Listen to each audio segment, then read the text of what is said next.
Hey y'all, welcome back to my channel. It's Simone Mind Speaks.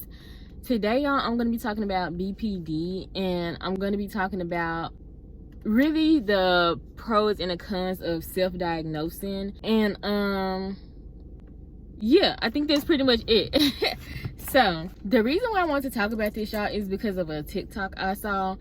It actually started to become, like, I guess you can say, like a trend. I've seen a lot of people doing it, but it was a girl who posted this TikTok. I don't remember, what the girl name was, nothing, so I'm not gonna put the video in here.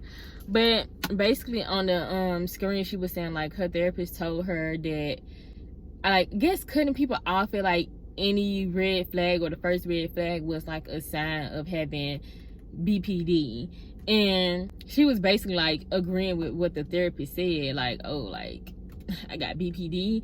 And so it was like a lot of people in the comments, y'all, like, oh, I got BPD, I got BPD, I got BPD, like, just because of that one thing. And then there was some people like, well, I'm gonna still cut people off after I see one red flag, like, I don't care. And the reason why I want to talk about that, y'all, because I just feel like it's so dangerous to be out here diagnosing ourselves with things and not doing the full research.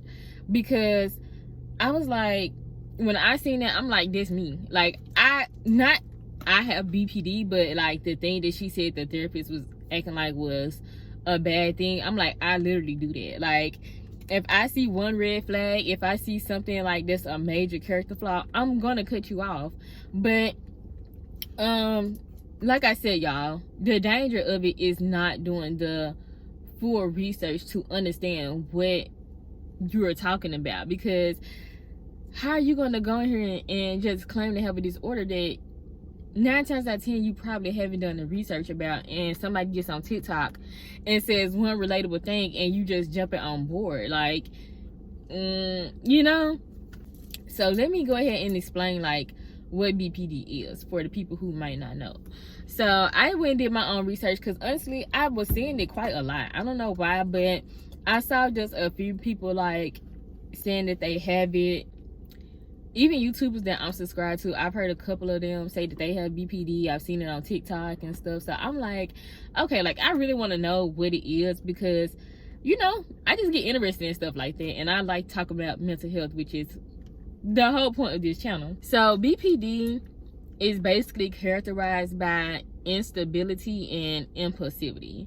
And that's why I was like, people do not need to go on TikTok and diagnose themselves off of one symptom, because you might cut a person off after one thing that happened, but it can be a logical thought process behind it, instead of like, oh, something just happened and I'm reacting like off of anything. Like, that's what BPD is. It's just an instability of their mood. One thing that I found when I was doing my research, I'm gonna actually link the video down below that I watched, but what they were saying with BPD is like an extreme, like, their emotions are not like normal, I guess you could say neurotypical people, like, their emotions are heightened. So they'll be like extremely angry or really sad or really happy, all within like an hour. These emotions like fluctuate. I don't want to say it's not something that they can control, because I'm pretty sure you can get help with it in therapy. They have special different kinds of therapy for different things. I'm not a complete professional, y'all, so disclaimer on that. I'm not a professional, y'all. I just did some research, and I'm only gonna tell y'all the things that I really know, So, y'all, the instability and the impulsivity, it is displayed in their relationships, their mood, their behavior, their sense of self. So people with BPD can change their personality a lot, or they can, change their entire look, like, super often. Also, one of the number one things that triggers BPD is a fear of abandonment. I think BPD really comes when you've been through like a lot of trauma in your life. So yeah. So before I continue, which I feel like I already got my point across already, y'all, but before I continue, let me tell y'all like the 9 traits, because when you are getting diagnosed with BPD, there's 9 traits of it, and you have to meet 5 out of the 9 qualifications to be diagnosed with it, okay? So number one is the fear of abandonment, and then number two is unstable and intense interpersonal relationships. Number three is an identity disturbance, which is, like I said, not really having a good sense of self, not really knowing who they are, constantly changing their personality, their look, you know, whatever. Impulsivity. So the way this can happen is, like I said, the fear of abandonment can really drive them to kind of almost being delusional, you know, like you just have this fear that may or may not actually be real in the moment, but you just react off of your emotions. And another thing that the lady said in the video that I was watching about this was to kind of like cope with what they're feeling in the moment, they can do things like binge eat, or like go and binge spend, like spend a lot of their money, like their life savings, to try to cope with the emotions that they are feeling. Another one is suicide. Well, trigger warning, y'all. Wanting to unalive themselves, like those type of thoughts and behavior.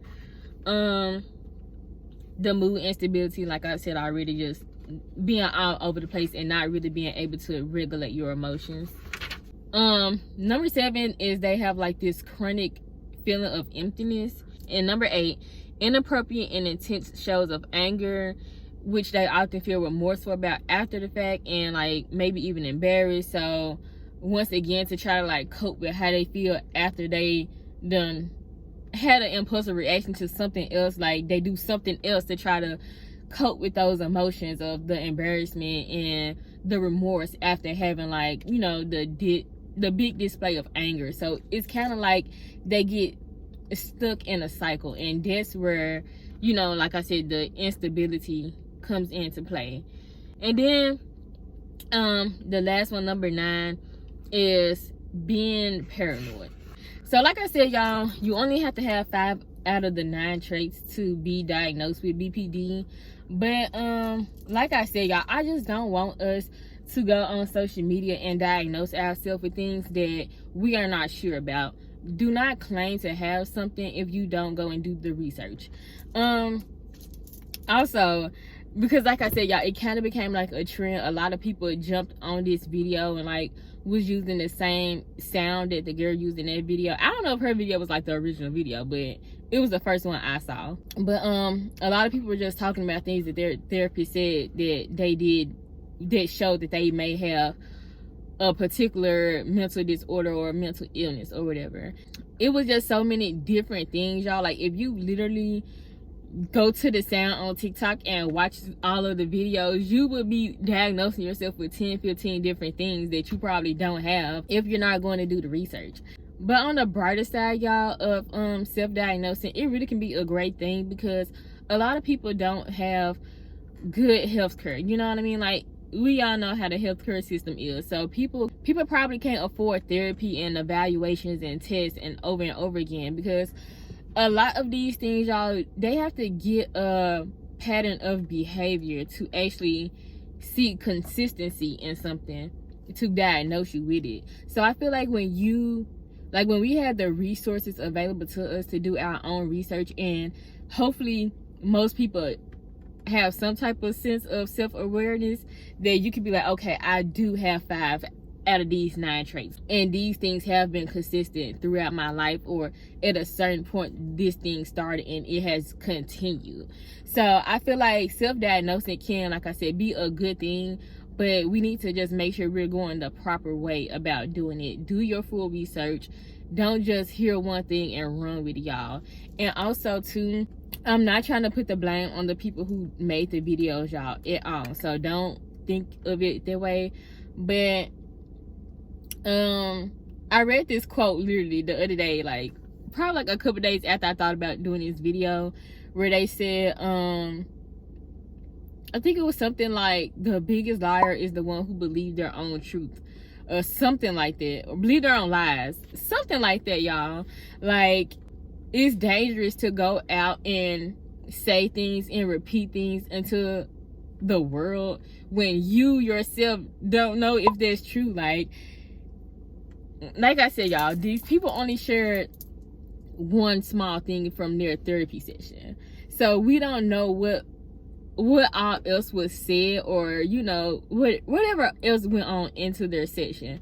But people are very narrow-minded, like I said, and a lot of people don't like to read, and a lot of people don't like to do research. So I feel like sometimes as the people speaking or making these videos, we ourselves need to be more mindful that if I go and put this information out and I don't really know myself what this is, I can influence someone else, whether it's intentional or unintentional, but it can be dangerous, y'all.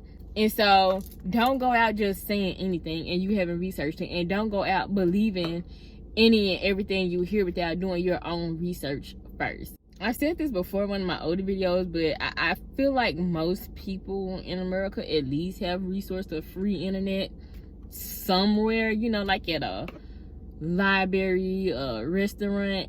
So if you think you have something, you hear about something, just look it up. Like, just literally go and look it up. But yeah, y'all, I feel like I don't have to drag this out any longer. I don't think I'm missing nothing. So yeah, comment down below and let me know y'all thoughts on self-diagnosing and TikTok and things becoming trends on there. And yeah, so y'all make sure that y'all like, comment, and subscribe if y'all like my content over here, and I'll see y'all in my next video. Bye.